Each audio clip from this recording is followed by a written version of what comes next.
কি ব্যাপার, চুপ করে আছো যে? অরণিকা কি বলবে ভেবে পায় না। আহরার আবারও বলে ওঠে, আর ওইদিকে আসো, এখানে এসে বসো।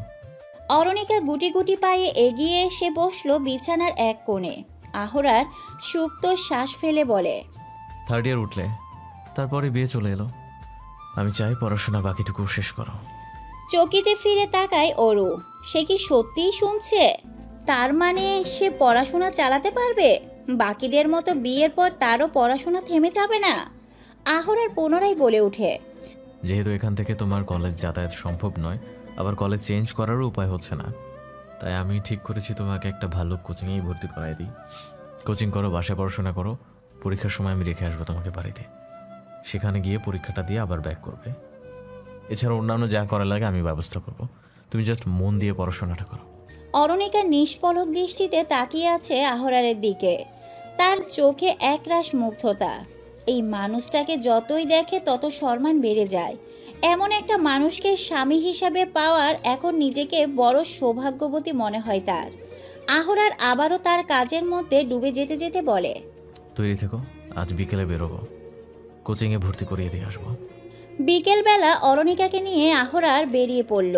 গেট পেরোয়ে মেন রোডে আসতেই অরণিকা অবাক হয়ে প্রশ্ন করে, গাড়ি নেবেন না?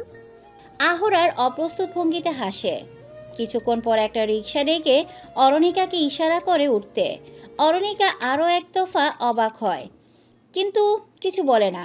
চুপচাপ রিক্সায় উঠে পড়ে। আহরার উঠে বসতেই রিক্সা চলতে শুরু করে। রিক্সায় অভ্যস্ত নয় আহরার। অস্বস্তি নিয়ে বসে আছে সে। বন্ধুদের পরামর্শে এমন একটা কাজ করলো, তাও আবার রোমান্টিকতা দেখাতে। এখন রোমান্টিকতা তো দূর, অস্থিরতায় নিজের নামটাও ভুলে যাচ্ছে। কারণ রাস্তার ঝাঁকুনি খাওয়া মাত্রই তার বারবার মনে হচ্ছে সে পড়ে যাবে। অরণিকা অনেকক্ষণ যাবৎ লক্ষ্য করছে বিষয়টা। আচমকা সে এমন একটা কাজ করে বসলো যে আহরারের মনে হলো সে রিক্সার সাথে একেবারে সেটে গিয়েছে, আর পড়বে না। অরণিকা তার কাছাকাছি আরেকটু চেপে বসে শক্ত করে বাহু জড়িয়ে ধরেছে। নিজের দিকে এমনভাবে টেনে রেখেছে আহরারকে যেন কিছুতেই তাকে পড়ে যেতে দেবে না। কিছু সময় কাট হয়ে বসে রইল আহরার। অতপর ঠোঁট জুড়ে খেলে গেল মৃদু হাসির ঢেউ, কারণ অন্যদিকে দৃষ্টি ফিরিয়ে রাখা অরণিকার চোখে মুখে একরাশ লজ্জার ভিড়। বিকেলবেলা বাগানে কিছুক্ষণ হাঁটাহাঁটি করে ড্রয়িং রুমে এসে বসলেন গুলবাহার। হাঁক ছেড়ে ডাকলেন আমেনাকে। আমেনা ছুটে এসে বলে, যে বড় ম্যাডাম, আমার শরবত নিয়ে আয়। আচ্ছা। যেভাবে ছুটে এসেছিল সেইভাবেই ছুটে চলে গেল আমেনা। আফজাল সাহেব এবং আফতাব সাহেব আজ দুপুরেই ফিরেছেন, তবে সন্ধ্যার দিকে আবার বেরোবেন। গুলবাহারের কাছে একটা অনুমতি নেওয়ার উদ্দেশ্যে তারা দুজনেই এসে বসেন মায়ের মুখোমুখি। আফতাব সাহেবই আগে কথা বলেন। আম্মাজান, আপনার শরীরের কি অবস্থা? গুলবাহার গম্ভীরভাবে জবাব দেন, ভালো। এবার আফজাল সাহেব বলেন, ওষুধগুলো ঠিকমতো খাচ্ছেন তো আম্মাজান? নইলে কিন্তু আরও বেশি অসুস্থ হয়ে পড়বেন। খাই রে বাপজান, সব ঠিকঠাক খায়। আফজাল সাহেবের সাথে কথাবার্তায় ভীষণ নম্র গুলবাহার। একটা বিষয়ে কথা বলতে এসেছিলাম আম্মাজান। বল। আমার একটা প্রস্তাব আছে। গুলবাহার কপাল কুঁচকে প্রশ্ন করেন, কি প্রস্তাব? আফজাল সাহেব বলেন, আহরারের বিয়েটা যেভাবে হলো তাতে পরিবারের কেউই তো উপস্থিত থাকতে পারেনি আফতাব ছাড়া। তাই আমি ভাবছি একটা বড় করে অনুষ্ঠান করব। আত্মীয় স্বজন থেকে শুরু করে বন্ধু বান্ধব, অফিসের কর্মচারী সকলেই নিমন্ত্রিত থাকবে। আপনি কি বলেন আম্মাজান? গুলবাহার জবাব দেন না। তিনি ভাবছেন তিনি তো সকলের সামনে আহরারের সাথে ফারহার বিয়ের ঘোষণা দিয়েছিলেন। এখন যদি সকলে জানতে পারে আহরারের বিয়ে ফারহার সাথে না হয়ে অন্য একটি ছেলের সাথে হয়েছে, তাও আবার হুট করে কাউকে না জানিয়ে, তাহলে তার সম্মানে বড়সড় আঘাত আসবে। সবসময় বড় বড় কথা বলা, সকলকে তুচ্ছ-তাচ্ছিল্য করে আসা গুলবাহার এবার কোথায় মুখ লুকাবেন? গুলবাহারকে চুপ দেখে আফজাল সাহেব রেখে ওঠেন। আম্মাজান। আফজালের ডাকের ভাবনা ছেড়ে বেরিয়ে আসেন গুলবাহার। তারপর জবাব দেন, অনুষ্ঠান করার কি জরুরি? অবশ্যই এই বাড়ির বউকেই সকলের সাথে পরিচিত করাতে হবে না। খানবাড়ির বউ বলে কথা, বিয়েটা যেভাবে হোক অনুষ্ঠান হওয়াটা বাধ্যতামূলক। গুলবাহার ভাবছেন বাধা দেওয়ার উপায় নেই। তবে যেই পরিস্থিতিগুলোর সৃষ্টি হবে সেই সব কীভাবে সামলাবেন তা ভেবে অস্থিরতায় অনুভব করছেন তিনি। কোনো রকমভাবে বলে ওঠেন, বেশ, তবে তাই কর। বলেই তিনি উঠে দাঁড়ালেন, নিজের ঘরে চলে গেলেন। আফজাল সাহেব ও আফতাব সাহেব নিজেদের মধ্যে আলোচনায় মশগুল হলেন। ঘরে ঢুকেই অস্থিরভাবে পায়চারি করছেন গুলবাহার। তিনি চুপচাপ আছেন, তার কারণ ঝোঁকের বসে কোনো কাঁচা কাজ করতে চান না তিনি। সুযোগের অপেক্ষায় আছেন, শুধু একটা মোক্ষম সুযোগ।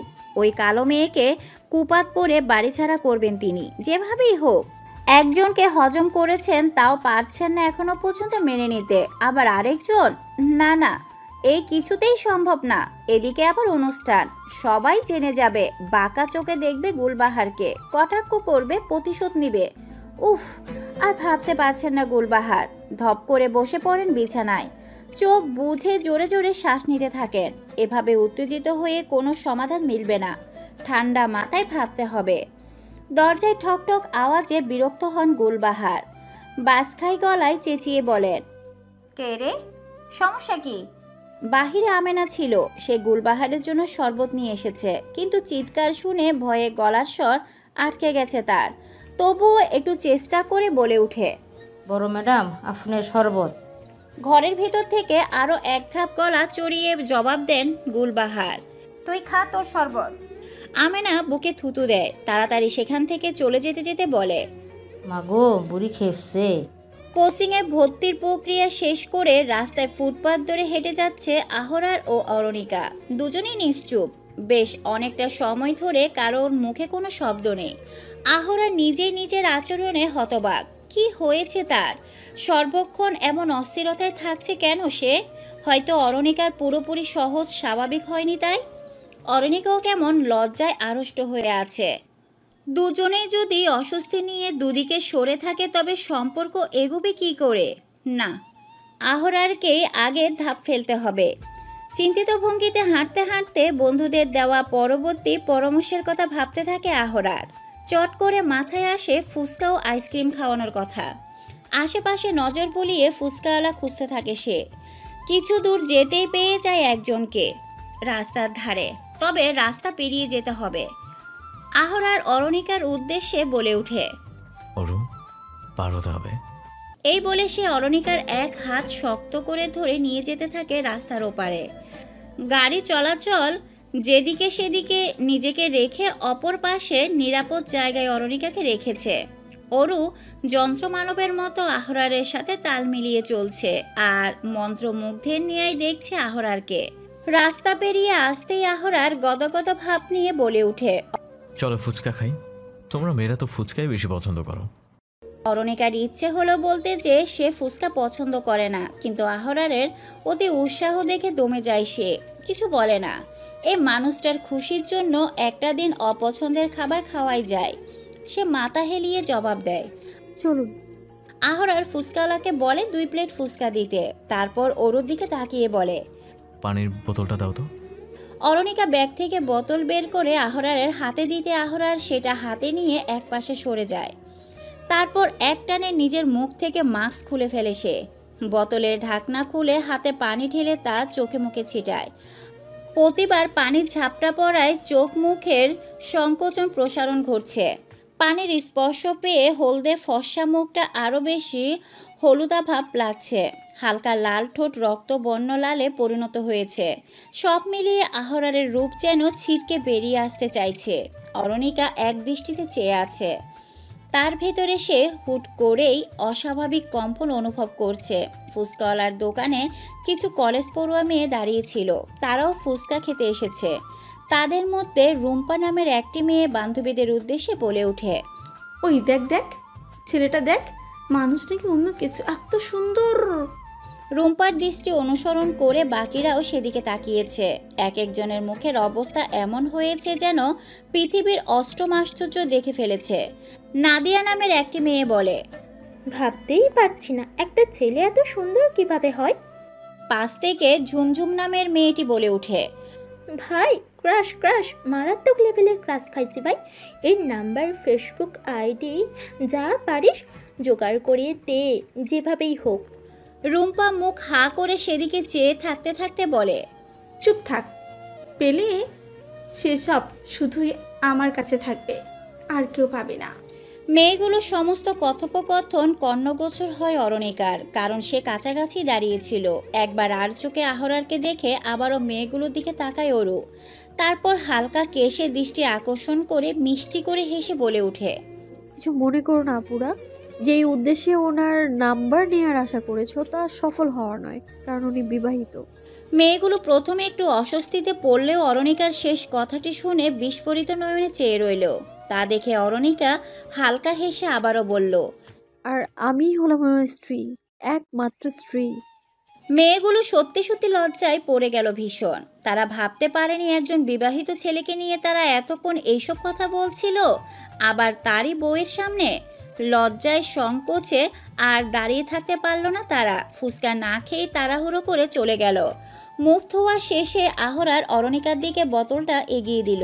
অরণিকা বোতলটা নিতে নিতেই আহরারের নিজের চুলে লেগে থাকা পানি হাত দিয়ে ছাড়তে থাকলো। আর চোখে এই দৃশ্যটাও মন ভরে দেখল অরণিকা। ফুসকাওয়ালার ডাকে সম্মানিত ফিরে যেয়ে তড়িৎ গতিতে সামনে ফিরে অরণিকা দুটো প্লেট সামনে এগিয়ে দিয়েছে। আহরার প্লেট দুটো নিয়ে একটা প্লেট অরণিকার দিকে বাড়িয়ে দিল। অরণিকা প্লেটটি হাতে নিতে নিতে চমৎকার করে হাসলো। বিনিময়ে আহরারও একটা মুচকি হাসি ফিরিয়ে দিল। ফুসকার প্লেটের দিকে তাকিয়ে আহরার মনে মনে ভাবতে থাকে, কখনো এভাবে এসব জিনিস খাইনি, কেমনে হবে, কি হবে না হবে। একবার অরণিকার দিকে তাকাতে অরণিকা ইশারায় খেতে বলে। আহরার মাথা নাড়িয়ে একটা ফুসকা মুখে পুরে সাথে সাথে মাথা ভন ভন করে উঠে তার। অস্বাভাবিক ঝাল। এদিকে আহরারকে মুখে নিতে দেখে অরণিকাও খেতে শুরু করে। বুঝতে পারে ঝালের মাত্রাটা একটু বেশি, হয়তো বেশি নয়, কিন্তু আহরার অরণিকা কেউই বেশি ঝাল খেতে পারে না। অরণিকাও তাও সহ্য করে নিচ্ছে। কষ্টটা একটু কম করার চেষ্টায় খুব দ্রুত মুখে পড়ছে সে। এদিকে দ্বিতীয়বারের মতো ফুসকা মুখে নিতে আহরারের মনে হলো এবার তার কান দিয়ে ধোঁয়া ছুটতে শুরু করেছে বোধহয়। তবে বিন্দু পরিমাণও নিজের অবস্থা প্রকাশ করছে না সে। ভাবছে অরণিকা কি ভাববে। এদিকে অরণিকাও ঝাল সহ্য করতে পারছে না, তারপরেও খেয়েই যাচ্ছে, কারণ সেও ভাবছে আহরার কি ভাববে। একবার আহরারের দিকে তাকাতেই অরণিকা খেয়াল করে আহরারের চোখ মুখ লাল হয়ে আছে, চোখে পানি জমেছে, ঠোঁট জোড়া কাঁপছে, মুখ হা করে করে যেন ঝাল সহ্য করার চেষ্টা করছে। অরণিকা ছটপট বোতলটা এগিয়ে দিয়ে বলল, নিন পানি খান। অরণিকা বলতে আহরার ছো মেরে বোতলটা নিয়ে ঠকঠক করে সবটুকু পানি সাবার করে দিল। তাও তার ঝাল মিটছে না। চোখের কোণ বেয়ে টুপ করে এক ফোঁটা পানি গড়িয়ে পড়ল তার। বারবার নাক টানছে, ঠোঁট জোড়া ফাঁক করে মুখ হা করে রাখছে বারবার। অরণিকার বড্ড মায়া লাগছে। এই মানুষটার ঝাল সহ্য করার ক্ষমতা তার চেয়েও কম। অরণিকা ফুসকাওয়ালার কাছে পানি চাইতেই তিনি এক গ্লাস পানি দিলেন। আহরার সেটাও এক নিঃশ্বাসে শেষ করলো। এবার পরপর 5 গ্লাস পানি শেষ করে কিছুটা দাতস্থ হলো সে। অরণিকাও ধীরে সুস্থে 2 গ্লাস পানি খেলো। অল্প সময়ের মধ্যে তার ঝালটা সয়ে এসেছিল। ফুসকাওয়ালাকে টাকা দিয়ে অরণিকাকে নিয়ে আবারও হাঁটতে শুরু করলো আহরার। তার চোখ মুখ কিছুটা স্বাভাবিক হলেও ঠোঁট এখনও টকটকে লাল হয়ে আছে। মনে হচ্ছে কেউ আলকাতরা লাগিয়ে দিয়েছে। আহরার লজ্জায় অরণিকার দিকে তাকাতে পারছে না। কে জানে অরণিকা কি ভাবলো। কি যে বিব্রতকর অবস্থা। অরু আর চোখে বারবার আহরারকে দেখছে। তার একদিকে মায়া লাগছে, আবার হাসিও পাচ্ছে। কিছু সময় পর সে নিজেই বলে উঠল, আমিও কিন্তু ঝাল খেতে পারি না একদমই। চলা থেমে যায় আহরারের। ঝট করে ফিরে তাকায় অরণিকার দিকে। কৌতূহলী স্বরে বলে ওঠে, তোমারও ঝাল লেগেছিল? অরণিকা উপর নিচ মাথা নাড়ায়। তো আগে বলোনি কেন, চুপচাপ খেয়ে যাচ্ছিলে? যে কারণে আপনিও কিছু না বলে খেয়ে যাচ্ছিলেন।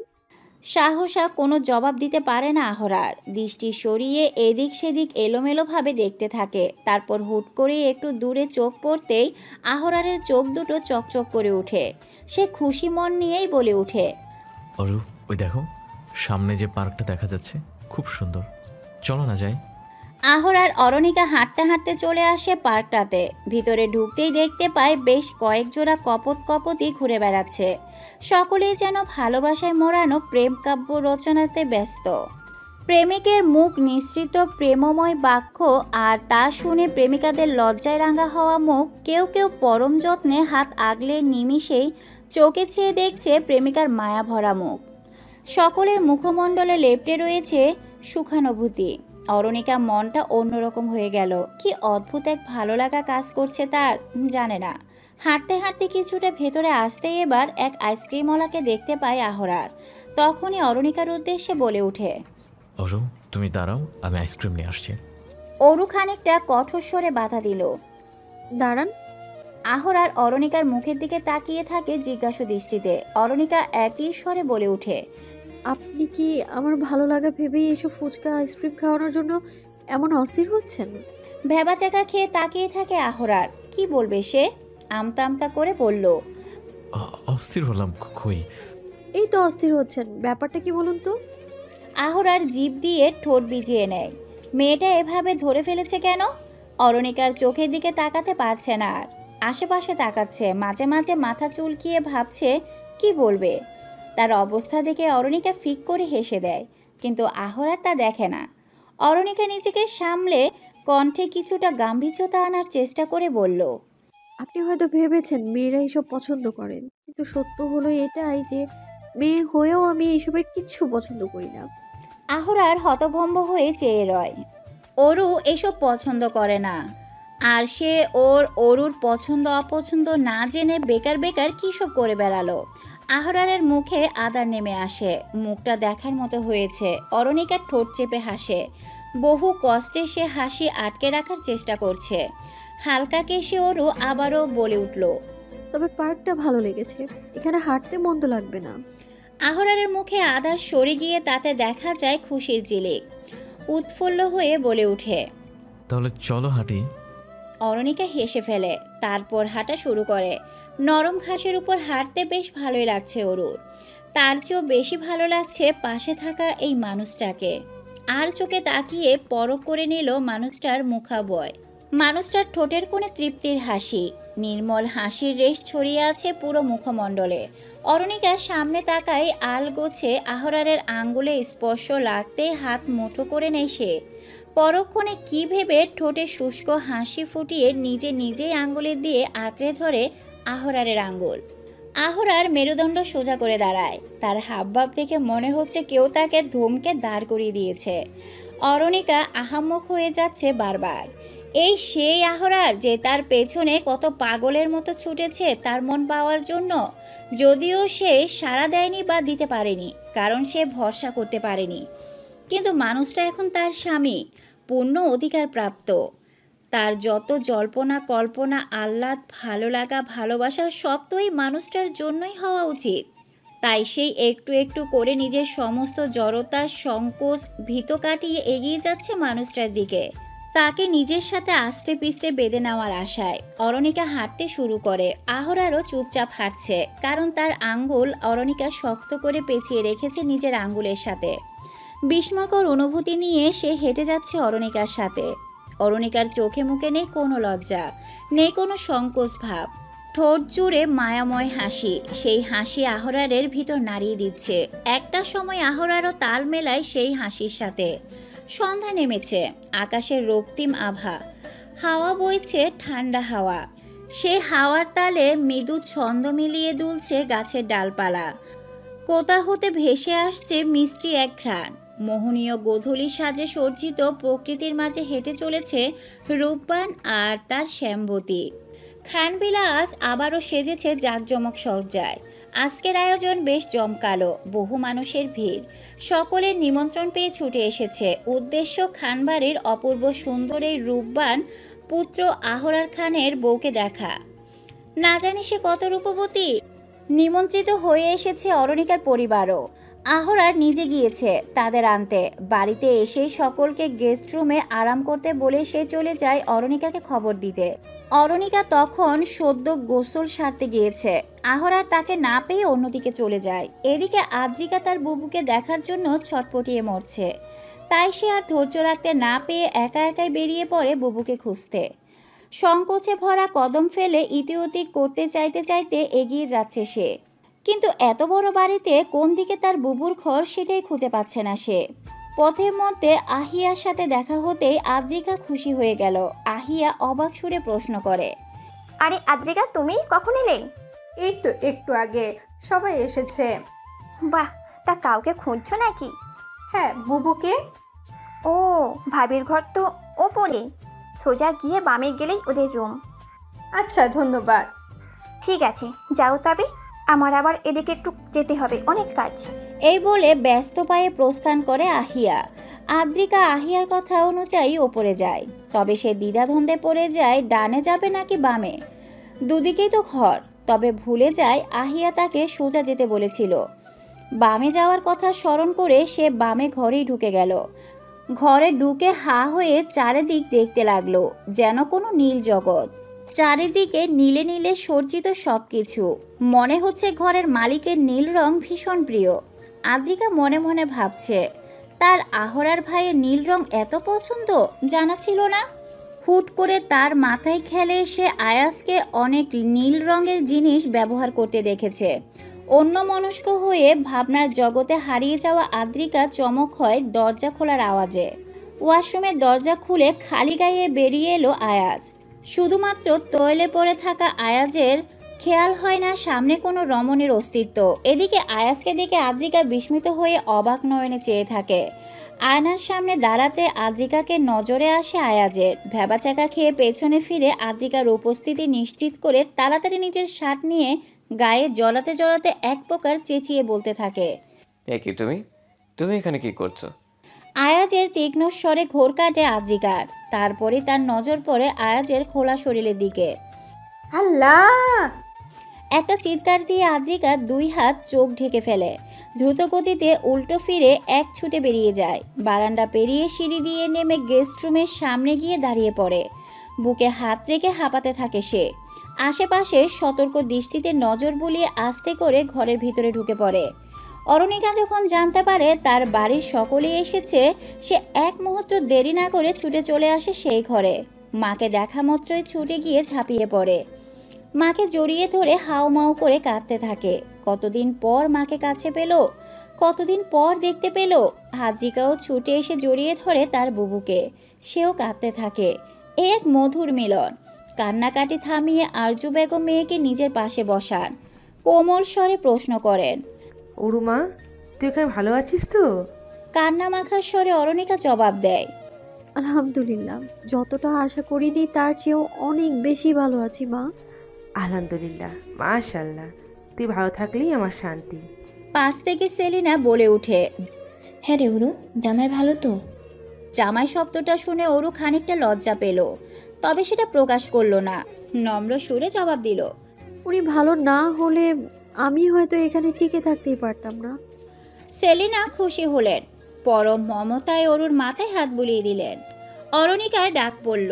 একদল শাশুড়ির মধ্যেখানে তাকে বসিয়ে দেওয়া হলো। ফুফু শাশুড়ি, খালা শাশুড়ি, চাচি শাশুড়ি, মামি শাশুড়ি সহ পুরো একটা শাশুড়ির গোষ্ঠী। সকলে অরুণিকাকে খুঁটিয়ে খুঁটিয়ে দেখছে। কারোর কারোর কাছে অরুর মায়াবী মুখখানা বেশ মনে ধরেছে। আবার কেউ কেউ গায়ের রং দেখে নাক ছিটকানো শুরু করেছে। তবে মুখে কিছু বলার সাহস কেউই করে উঠতে পারছে না। কিন্তু মামি শাশুড়িদের মধ্যে একজন কোনোভাবেই নিজেকে নিয়ন্ত্রণ করতে পারল না। শেষ পর্যন্ত বলেই বসলো, আহরারের এ কেমন পছন্দ, আর কি মেয়ে পেল না? বলতে বলতে হেসে উঠলেন তিনি। তার সঙ্গে তাল মিলিয়ে হেসে উঠল আরো কয়েকজন। অরুণিকার হাসি মুখখানায় মুহূর্তে আধার নেমে আসে। বুঝতে পারে এখন এমন অনেক কথাই হয়তো তাকে শুনতে হবে। চোখ বুঝে নিজেকে শান্ত রেখে সেসব কথা শোনার জন্য মানসিক প্রস্তুতি নিতে থাকে। ঠিক তখনই পরিচিত এক কণ্ঠস্বর কানে এসে বাড়ি খেতেই ঝট করে চোখ খুলে তাকায় সে। আহরার বোধহয় আশেপাশেই ছিল। নিজের মামির কথাটুকু শোনা মাত্রই তার ঝটপট জবাব, কেন মামি, কেমন মেয়ে পেলে বিয়ে করা উচিত ছিল বলুন তো? আরে আহরার বাবা, তুমি কত সুন্দর একটা ছেলে, এমন শ্যামা মেয়েকে তোমার মতো ফর্সা ছেলের সাথে মানায়? ঠিক কোন নীতিতে এমনটা লেখা আছে যে ফর্সার সঙ্গে শ্যামা মানায় না? এ তো চোখে দেখাতে বোঝা যায়, যা কিছু দেখতে ভালো লাগবে তাই তো মানুষই। তাহলে তো আপনার দৃষ্টিতে সমস্যা মামি, কারণ আমার চোখে তো শ্যামা মেয়েটাকে আমার পাশে সবচেয়ে মানানসই মনে হয়। তবে এবার পাশ থেকে আহরারের একজন চাচি ফোরন কেটে বলে উঠে, আহরার তো আবেগে ডুবে আছে, তাই বুঝতে পারছে না। কিছুদিন যাক, বুঝে যাবে সব কিছুই। আহরার কোনো জবাব দেওয়ার আগেই তার মামি পুনরায় বলে ওঠে, তোমার মতো ছেলে এমন একটা মেয়েকে বিয়ে করবে সত্যি ভাবিনি। বড় রূপের বড়াই তোমার আর তোমার পরিবারের। আপনাদের আর্থিক অবস্থান নিয়ে আপনারা বেশ গর্ব করতেন, তাই না? কিন্তু আপনার মেয়ে কীভাবে একটা অটো ড্রাইভারের সাথে পালায় গেল? বেশ ভাবনার বিষয় কিন্তু। আহরারের দেওয়া মোক্ষম জবাব তার মামি সহ সকলের মুখ বন্ধ করে দেয়। মামি যেন ভীষণ লজ্জার মধ্যে পড়ে গেল। মুখ লুকানোর অজুহাত খুঁজতে গিয়ে ওয়াশরুমে যাওয়ার কথা বলে দ্রুত প্রস্থান করে সেখান থেকে। আর চোখে একবার আহরারকে দেখে নিল অরু। কেমন এক প্রশান্তিতে ছেয়ে গেল অরণিকার মনটা। এই মানুষটা কিভাবে তার প্রয়োজনে হাজির হয়ে যায়, কি অসম্ভব মনের টান। এমন মানুষটা সত্যিই তার, একান্তই তার। মূলত আহরার জানতো এত এত আত্মীয় স্বজনরা সকলে অরণিকাকে সহজে গ্রহণ করতে পারবে না। কেউ না কেউ তাকে খোঁচা মেরে কথা বলবে, অপমানজনক কথা বলতেও ছাড়বে না। তাই এদের মধ্যে সে অরণিকাকে কিছুতে একা ছাড়তে পারবে না। এই ভেবে সারাক্ষণ আহরার অরণিকার আশেপাশেই ছিল। যখনই কারো সাথে অরণিকার কথা চলতো সে একটু আড়ালে দাঁড়িয়ে শুনতো সবটা। না জানি তারা তার অরুকে কোন আঘাত দিয়ে ফেলে। এখনও এই শাশুড়িদের দলের মধ্যে অরণিকাকে নিয়ে আসা হলো। যখন আহরার তখনও একটু দূরে দাঁড়িয়ে সবটা গভীরভাবে পর্যবেক্ষণ করছিল। সকলের মুখভঙ্গি, দৃষ্টি, আচার আচরণ, কথাবার্তা সবটাই লক্ষ্য রাখছিল সে। তাই তো যখনই তার মামি এমন একটা কথা বলে উঠল, সাথে সাথে সে এগিয়ে এসে জবাব দেয়। আহরার থাকতে অরণিকাকে কেউ কটু কথা শোনাবে সেটা সে কিছুতেই হতে দিবে না। খাওয়া দাওয়ার পর্ব শেষ করে একটু বাড়িটা ঘুরে ঘুরে দেখছিল আদ্রিকা। বেশ বিলাসবহুল বাড়ি, বোঝাই যাচ্ছে বেশ খানদানি বংশের বউ হয়ে এসেছে তার বুবু। এই বাড়িটার মতোই তার বুবুর জীবনের সুখটা রাজকীয় হোক, মনে মনে এটাই প্রার্থনা করতে করতে এগোতে থাকে সে। আচমকা আয়াজের মুখোমুখি হতেই সোজা হয়ে দাঁড়িয়ে পড়ে আদ্রিকা। একটা অস্বস্তির মধ্যে পড়ে গেল সে। তবে তার চেয়ে আয়াজের অস্বস্তির পরিমাণটা তুলনামূলক বেশি। সেটা লক্ষ্য করতে আদ্রিকা মাথায় দুষ্ট বুদ্ধি খেলে যায়। সে আয়াজের কিছুটা কাছে এগিয়ে আসে। ভড়কে যায় আয়াজ। 2 কদম পেছাতে গিয়েও পেছাতে পারে না। আদ্রিকা বিদ্রুপের স্বরে বলে, কি ইংরেজি সাহেব, এবার ইংরাজিতে 2-4 লাইন ঝাড়ুন। অবাক হয়ে আদ্রিকার দিকে তাকিয়ে প্রশ্ন করে আয়াজ, কেন হঠাৎ রাগ ঝাড়তে যাব কেন? ওই যে আপনার ব্যক্তিগত সম্পদ দেখে ফেলেছি যে। চক্ষুদ্বয় বিশাল আকৃতি ধারণ করে আয়াজের। এই মেয়ে বলে কি? কণ্ঠে তার বিস্ময়ের রেশ রেখে কোনো রকমে প্রশ্ন করে, মানে কি ব্যক্তিগত সম্পদ? আদ্রিকা একেবারে মুখের সামনে এগিয়ে এসে ফিসফিসানোর আওয়াজে বলে, যাকে বল আপনার বউয়েরই দেখার অধিকার ছিল। আয়াস হুড়মুড় করে আদ্রিকাকে পাশ কাটিয়ে ছুটে পালাতে চায় আর বলতে থাকে, না পাগল মেয়ে একটা, কি সব বকে যাচ্ছে, মাথা ঠিক নেই বোধহয় তোমার, পানি খাও যাও। বলতে বলতে পালাতে গিয়ে হুমড়ি খেয়ে পড়ে যাচ্ছিল একবার। নিজেকে বাঁচিয়ে জলদি পগার পার হয়ে গেল। তা দেখে আদ্রিকা হেসে কুটি কুটি। ছেলেটাকে বিপাকে ফেলতে পেরে বেশ মজা লাগছে তার। হাসি থামিয়ে এগিয়ে গেল ছাদের দিকে। ছাদে এসে ছাদের বাগানটা দেখতে মনটা আরও ভালো হয়ে গেল তার। গাছগাছালিগুলো দেখতে দেখতে হাতে থাকা ফোনের টুং করে মেসেজের আওয়াজ হয়। মেসেজটা দেখতেই মুখে হাসি মুখ ফুটে ওঠে তার। বিলম্ব না করে ফিরতি মেসেজ পাঠানোতে মনোযোগী হয় সেই। এই ফোনটা তার 2 বোনই ব্যবহার করত। এখন তো অরু নেই, তাই আদ্রিকা একাই ব্যবহার করছে। কিছুদিন হলো সেই নতুন ফেসবুক আইডি খুলেছে। এই বয়সী মেয়েদের প্রথম ফেসবুক ব্যবহারে যেমনটা হয়, বিভিন্ন মানুষের সাথে মেসেজিং করতে আগ্রহটা একটু বেশিই কাজ করে। আদ্রিকারও ব্যতিক্রম নয়। একটা ছেলের সাথে বেশ কিছুদিন হলো কথা চলছে তার। যদিও আইডি দেখে চেনার উপায় নেই, তবে ছেলেটা এত সুন্দর করে কথা বলে আদ্রিকার মন ভালো হয়ে যায়। আদ্রিকা মন খুলে ছেলেটাকে সব কিছু বলতে থাকে। ছেলেটা তাকে গান শোনায়, কবিতা শোনায়। তার মন খারাপ থাকলেই নিমিষে ভালো করে দেয়। ধীরে ধীরে ছেলেটার প্রতি এক অদ্ভুত আকর্ষণ কাজ করতে থাকে আদ্রিকার। এই আকর্ষণ কত দূর অবধি করাবে জানা নেই তার। অনুষ্ঠান শেষে সকলে বিদায় নিয়ে চলে যায়। বিদায় নেয় অরুর পরিবারও। অরুর অনেক মন খারাপ হয়, কান্না পায়। তবুও সবাইকে বিদায় দেয়, কারণ এটাই তো মেয়েদের জীবন। নিজ পরিবার ছেড়ে অচেনা এক পরিবারে আপন করে নিতে হয় এবং সেই পরিবারে হয় তার পরবর্তী ঠিকানা। তখন নিজ পরিবারে হয়ে যায় পর। মাঝে মাঝে অতিথির মতো দেখা মিলবে। সময় ফুরালে এভাবে বুকের কষ্ট নিয়ে বিদায় নিতে হবে। যদিও মন খারাপ ভাবটা খুব বেশিক্ষণ থাকেনি, কারণ তাকে ধরে বেঁধে নিয়ে গিয়ে আহিয়া সহ আরো কয়েকজন যা ননদ মিলে তাকে সাজাতে লাগলো। অরুণিকা বুঝতে পারছে হঠাৎ আবার কেন সাজানো হচ্ছে তাকে, কিন্তু কাউকে প্রশ্ন করে কোনো লাভ হয়নি। কেউ কিচ্ছু বলেনি, বরং মুখ টিপে টিপে হেসেছে কেবল। সাজানো শেষে সকলেই তাকে তার ঘরের দিকে নিয়ে গেল। ঘরে ঢুকতে আরেক দফা অবাক হলো সে। সারা ঘর ফুলে ফুলে সজ্জিত। অবাক নয়নে পুরোটা ঘর চোখ বুলিয়ে ভাবছে অরু, এটা কি তাদেরই ঘর? আনমনে সেই বলে ফেলে, এ তো মনে হচ্ছে বাসর ঘর। পাশ থেকে দুষ্টুমির সুরে বলে উঠে এক যা। হ্যাঁ তো, তোমাদেরই তো বাসর ঘর।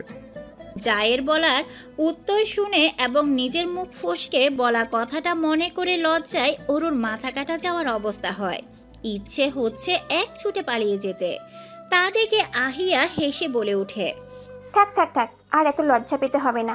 সব লজ্জা বরং আমার ভাইয়ার জন্য তুলে রাখো, একটু পরেই তো এসে পড়বে। আহিয়ার কথা শুনে সকলে হাসতে থাকে। এদিকে অরুর মরি মরি অবস্থা। ইস, কি ভয়ঙ্কর লজ্জা।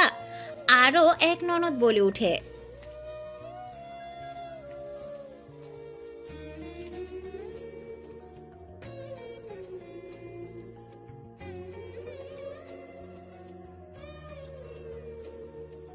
অরুণিকাকে বিছানায় বসিয়ে দিয়ে সকলে চলে গেল।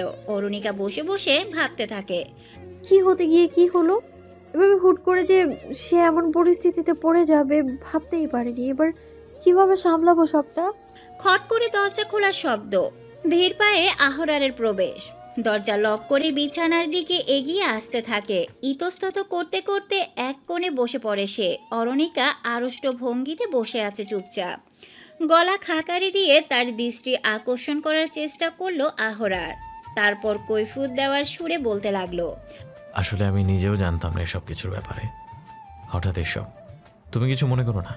অরুণিকা কোনো জবাব দেয় না। তবে আহরারকে এত ইতস্তত বোধ করতে দেখে তার হাসি পাচ্ছে। মানুষটা এমন অদ্ভুত কেন? আচমকা অরুণিকার কি হলো কে জানে। জানালার গলে পূর্ণিমার চাঁদের আলো ঠিক করে এসে পড়ছে মেঝেতে। ঘর জুড়ে নরম আলো ছড়িয়ে রেখেছে, চারিদিকে মোমের আলো। আহরারের সুন্দর মুখখানা প্রথমবারের মতো অরুণিকার দৃষ্টি ভেদ করে অন্তরে গিয়ে বিঁধে। এক মোহনীয় আবেশে সে পরম ভালো লাগা, ভালোবাসা নিয়ে দেখতে লাগলো আহরারকে। কিছুটা সময় নিশ্চুপ থেকে হুট করে বলে উঠল, আপনাকে কখনো সেইভাবে দেখিনি বলা ভালো, কখনো সাহস পাইনি দেখার। আজ খুব ইচ্ছে করছে মন ভরে আপনাকে দেখতে। বিস্মিত হতভম্ব হয়ে আহরার চেয়ে আছে অরুণিকার দিকে। চক্ষুদয় তার বিশাল আকৃতি ধারণ করেছে, কণ্ঠস্বরও যেন রোধ হয়ে আছে। বেশ কষ্ট করেই গলা দিয়ে আওয়াজ বের হলো তার, আমি কি শুনছি? কার কাছে শুনছি? পরক্ষণে কিছুটা পিছিয়ে সরে গেল সে। তীক্ষ্ণ দৃষ্টিতে অরুকে আগাগোড়া পরখ করতে লাগলো। অতঃপর সন্দেহের সুরে খানিকটা জোর গলায় বলে উঠে, এই এই তুমি সত্যি অরুণিকা তো, নাকি অরুণিকার ভূত? অরুণিকা ভীষণ মজা পেল। তাই তো মজা আরেকটু বাড়িয়ে দিতে সে আহরারের কাছাকাছি এগিয়ে এলো। কিছুটা ঝুঁকে খড়খড়ে গলার স্বর বানিয়ে ভূতের মতো বলার চেষ্টা করে, মেয়েরা ভূত হয় না, হয় পেতনি। কিন্তু আমি তো পেতনি না, আমি তো প্রেতাত্মা। এই বলে লাফিয়ে উঠে দাঁড়ায় আহরার। তাচ্ছিল্য সুরে বলে, তুমি যে মানুষ সেটা আমি জানি, তবে তোমার এই অদ্ভুত পরিবর্তন না আমার হজম করতে বড্ড অসুবিধা হচ্ছে। অরুণিকাও দাঁড়িয়ে পড়ে, কেমন অভিমানী সুরে বলতে থাকে, কেন? আপনাকে দেখার অধিকার কি আমার নেই? আহরার ব্যতিব্যস্ত হয়ে জবাব দেয়, অবশ্যই আরো, অবশ্যই আছে। আমাকে দেখার অধিকার কেবল তোমারই আছে আরো। তাহলে এত কথা না বলে একটু স্থির হয়ে দাঁড়ান তো, আমি একটু মন ভরে দেখি আপনাকে। অরুণিকার কথা শুনে আহরার স্থির হয়ে দাঁড়ালো। ঘোর লাগা দৃষ্টিতে নিষ্পলক তাকিয়ে দেখছে অরুণিকা আহরারকে। তার দৃষ্টির গভীরতা উপলব্ধি করার সাধ্য আহরারের হলো না। বরং সে নিজেই অরণিকার দিকে চেয়ে থাকতে পারল না আর। দৃষ্টি সরিয়ে এদিক ওদিক এলোমেলোভাবে চাইতেই থাকে। আহরারের এমন অস্থির চাহনি দেখে অরণিকা প্রশ্ন করে, কি হলো? না মানে অরণিকা ভ্রু নাচায়। আহরার সেদিকে তাকিয়ে মাথা চুলকে লাজুক স্বরে বলতে থাকে, আসলে তুমি ওভাবে তাকিয়ে থাকলে আমার তো শরম লাগতেছে। অরণিকা গোল গোল চোখ করে তাকায়, তারপর খিলখিলিয়ে হেসে উঠে সে। তার হাসির শব্দে মুখরিত হলো চারপাশ। আহরার মুগ্ধ দৃষ্টিতে অরুর হাসি দেখছে। কি মারাত্মক সুন্দর হতে পারে একটা মানুষের হাসি। উফ, আহরার তো খুন হয়ে গেল অরণিকার হাসিতে। মুখে হাত চেপে অরুর হাসি থামায়, কণ্ঠে হাসির রেশ রেখে বলে উঠে, এত শরম কই? আমার পিছু পিছু ঘোরার সময় আমার মন পাওয়ার কত চেষ্টা, তখন তো শরম লাগেনি। কারণ তখন তো তুমি শরমে মরে যেতে, তাই। আচ্ছা, তাহলে এখন থেকে আপনি শরমে মরবেন আর আমি করে যাব বেশরমের কাজ, ঠিক আছে? আহরার আনমনে মাথা নেড়ে বলে, ঠিক আছে। পরক্ষণে লাফিয়ে উঠে, অরু কি বলল এটা? অরুর দিকে তাকাতেই অরুর দৃষ্টিতে দৃষ্টি আটকে যায় তার। আজ শ্যামবতীর হয়েছেটা কি? দারুণ দারুণ চমকে মেতে রেখেছে আহরারকে। চমকের উপর চমক দিতেই কিনা অরণিকা আহরারের আরও কাছে এগিয়ে আসে। মায়াবরা চাহনি মেলে নিজের এক হাত আহরারের গালে ছুঁয়ে রাখে। আলতো পরশে হাত বুলিয়ে বলে, আপনি যতবার আমার পিছু নিয়েছেন, পাগলামো করেছেন আমার মন পেতে, আমি ততবার আপনাকে ফিরিয়ে দেওয়ার অজুহাত খুঁজেছি। ভয়ে অবিশ্বাসে আমার মতো মেয়েকে এত সুদর্শন পুরুষ কেন পছন্দ করবে? কিন্তু জানা ছিল না এই মানুষটার ভালোবাসা ছিল নিখাদ, অতীব শক্তিশালী, যা আমায় বাধ্য করবে তার দোরগোড়ায় এসে দাঁড়াতে। আজ অরুণিকা এই মানুষটার দোরগোড়ায় এসে দাঁড়িয়েছে, তবে ভালোবাসা গ্রহণ করতে নয়, নিবেদন করতে। আজ আমি স্বীকার করছি, আপনাকে ফিরিয়ে দেওয়ার সাধ্য নেই আমার। এই অরুণিকা আজ নিজেকে আপনার কাছে সমর্পণ করেছে। তার মন, প্রাণ, আবেগ, এমনকি কি বলো?